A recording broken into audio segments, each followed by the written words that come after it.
अस्सलाम वालेकुम दोस्तों, कैसे हो? मुझे उम्मीद है कि आप सभी सही हो। कुवैत के बारे में कुछ जानकारी देने वाले हैं जो कि आपके लिए ज़रूरी है।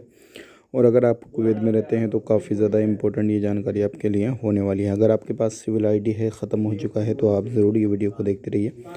बिना देरी के वीडियो शुरू करते हैं, लेकिन चैनल हमारा पहली बार देख रहे हैं तो चैनल को ज़रूर सब्सक्राइब करें और साथ ही साथ बेल आइकन ज़रूर प्रेस करते हैं, ताकि हमेशा आपको इसी तरीके से कुवैत के बारे में जानकारी टाइम टाइम मिलती रहे और आप हमेशा हमारे साथ में जुड़े रहें। तो सबसे पहले हम बात कर लेते हैं, यहाँ पे 11 लोगों को पकड़ा गया है जिनके पास में सिविल आईडी वगैरह जो था मौजूद था, लेकिन उनके पास में वो एक्सपायर हो चुका था। अगर आप कहीं पर भी इस तरीके से कामकाज करते हैं, सिविल आईडी वगैरह आपके पास में मौजूद है, एक्सपायर हो गया है, तो उसको रीअप्लाई करें ताकि आपका जो सिविल आईडी है वो अप्लाई हो जाए और फिर वो वैलिड रहे। अगर आप एक्सपायरी लेकर घूमते हैं किसी भी तरीके से कहीं पर भी, तो आपको पकड़ा जाएगा। ध्यान रखिएगा, ट्रैफिक डिपार्टमेंट की तरफ से जो भी किसी भी तरीके से कोई भी जानकारी आपको चाहिए या किसी भी तरीके से मदद चाहिए, तो आप जो है मदद ले सकते हैं। लेकिन अगर आपके पास में लाइसेंस नहीं है, सिविल आईडी नहीं है, तो आप कहीं पे भी आते जाते हैं, कुछ भी करते हैं, तो आपके लिए काफ़ी ज़्यादा चिंता वाली खबर है। तो ये थी आज की कुछ जानकारी जो कि मैंने आप तक शेयर कर दिया। अगर आप कहीं पे भी घूमना फिरना करते हैं तो सिविल आईडी आपका वैलिड होना काफ़ी ज़्यादा ज़रूरी है, अदरवाइज़ आपको पकड़ा जाएगा। वीडियो अच्छा लगा लाइक करें, शेयर करें। आप अपना ख्याल रखें, अपनी फैमिली लोग ख्याल रखें।